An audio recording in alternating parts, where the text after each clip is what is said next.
Who's ready to do a speech? I'm going to start right in on those. Okay, so she just said, who's ready to do a speech?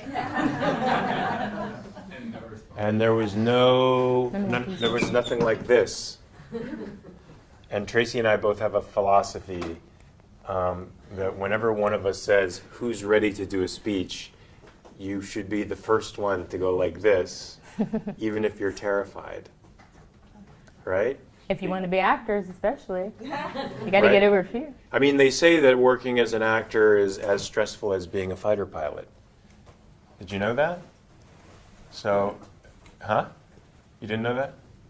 Yeah, so there's a lot of stress in our lives, and the only way to overcome that is by constantly confronting it, right? And so that means when you're most scared to do something, raise your hand first, and then we'll get up there and we'll deal with working out and working through your anxiety, and that will cultivate your faculty of courage, which is another thing you need in spades in a profession like this, courage.